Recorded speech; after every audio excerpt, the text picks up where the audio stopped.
पिछले क्लास में हम लोग पढ़े थे कि भारत के इतिहास के बारे में, प्राचीन भारत या भारतीय इतिहास के बारे में किस तरह की जानकारियाँ प्राप्त हुई है उसके बारे में इन डिटेल कर रहे थे।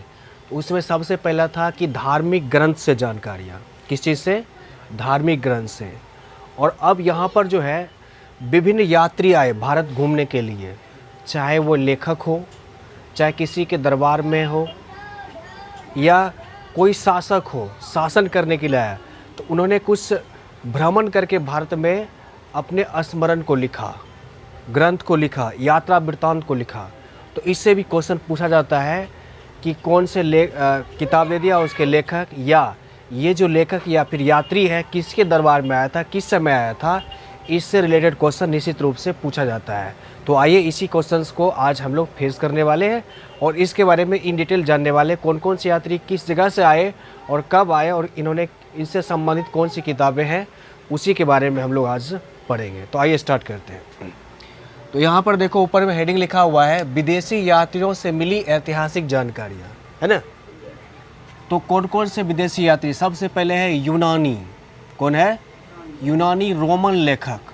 तो उसमें जो सबसे पहला नाम आता है वो है टेसियस का। किसका नाम है? ये है ईरान का राजवैद्य था। ईरान का क्या था? ये भारत आया और भारत में इन्होंने जो कुछ भी देखा सुना उस चीज़ को इन्होंने नोट डाउन किया, लिखा। तो इससे भी कई जानकारियाँ मिलती है, लेकिन कहा जाता है कि इसकी प्रामाणिकता साबित नहीं होता है, इसलिए इसको नहीं के बराबर माना जाता है। अगर कोई लेखक कुछ इस तरह का लिखा है तो उसका कुछ प्रमाण होना चाहिए, भौतिक प्रमाण होना चाहिए, तो उस तरह से नहीं मिल पाता। लेकिन फिर भी इन्होंने कुछ जानकारियाँ भारत के बारे में साझा की है। उसके बाद है हेरोडोटस। इसके बारे में तो सभी जानते होंगे। क्या जानते हैं? फादर ऑफ हिस्ट्री, इतिहास का पिता किसे कहा जाता है? हेरोडोटस कहा जाता है। इन्होंने एक किताब लिखी है, किताब का नाम है हिस्टोरिका। किताब का क्या नाम है? हिस्टोरिका। और इन्हें कहा जाता है इतिहास का जनक। किसे? हेरोडोटस। कहाँ का था? यूनान का था।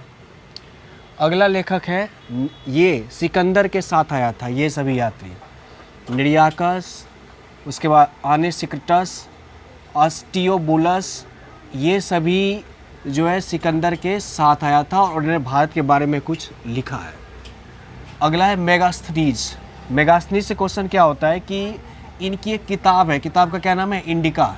इंडिका के लेखक पूछ देगा तो क्या होगा? मेगास्थनीज। हाँ, मेगास्थनीज जो है किसका राजदूत बन करके भारत आया था? किसका राजदूत बन करके? तो सेल्यूकस निकेटर का राजदूत बन करके आया था। सेल्यूकस निकेटर संबंधित है सिकंदर से, सेनापति था।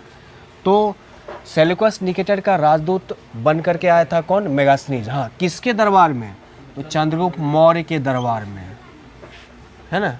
चंद्रगुप्त मौर्य के दरबार में मेगास्थनीज आया था और इन्होंने एक किताब लिखी है इंडिका, और इस किताब में इन्होंने मौर्य प्रशासन के बारे में उल्लेख किया है। अगला है डायमेकस। क्या है? तो ये इसके बारे में याद रखिए कि बिंदुसार के दरबार में आया था डायमेकस, यूनान का था। उसी तरह से नाम है डायोनीसियस। डायोनीसियस किसके दरबार में? अशोक के दरबार में। ये देखिए डायमेकस और डायोनीसियस में कन्फ्यूजन, तो इसको ध्यान रखिए। डायमेकस बिंदुसार के दरबार में और डायोनीसियस आया था अशोक के दरबार में। उसके बाद टॉलमी है। टॉलमी ने भारत के विभिन्न भागों को घूम करके अध्ययन किया और इन्होंने सर्वप्रथम भारत का भूगोल नामक किताब लिखा, टॉलमी ने। और उसके बाद क्या है? प्लिनी। तो प्लिनी की एक किताब है, ये किताब का नाम है नेचुरल हिस्ट्री। Natural history. इन्होंने भारत के प्रकृति के बारे में, यहाँ के वातावरण के बारे में, उस समय का अध्ययन कर करके और इस किताब में लिखा। किताब का नाम क्या था? Natural history.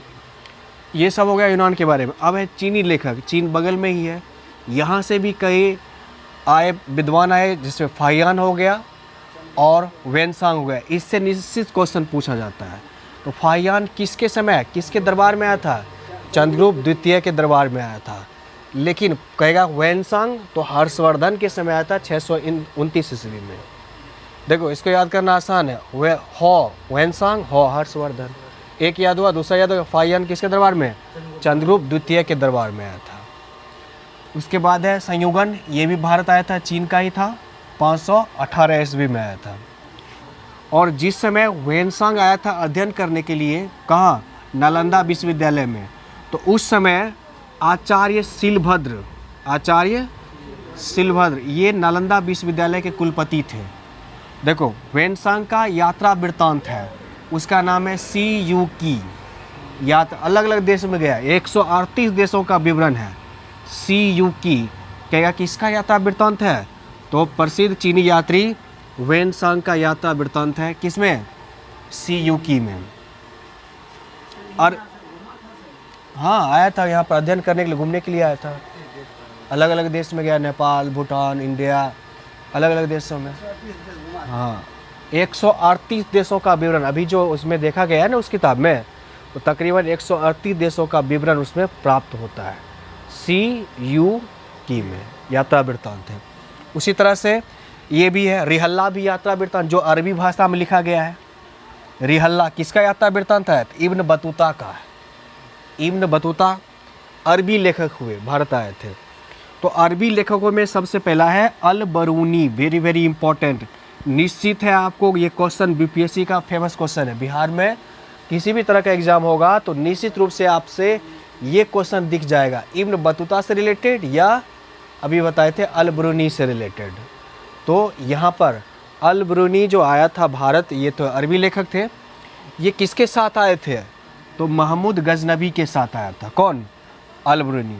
अल बरूनी की एक किताब है जिससे क्वेश्चन बार बार पूछा जाता है। किताब का नाम है किताब उल हिंद। क्या है, या इसी को बोलते हैं तहकीक हिंद, यानी भारत की खोज। भारत की खोज, इसका हिंदी ट्रांसलेशन हुआ किताब उल हिंद या तहकीक हिंद या भारत की खोज नामक किताब किसने लिखी, तो अल बरूनी ने लिखा है ना। और ये है इब्न बतूता। तो इब्न बतूता का यात्रा वृत्तांत है रिहला, अरबी भाषा में लिखा गया है।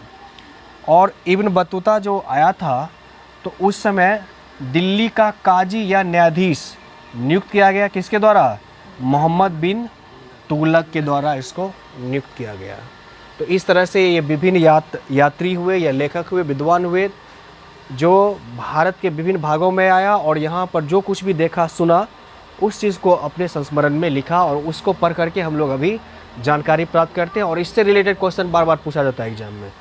सो इसको पॉइंट आउट, इसको ध्यान रखना है। ओके।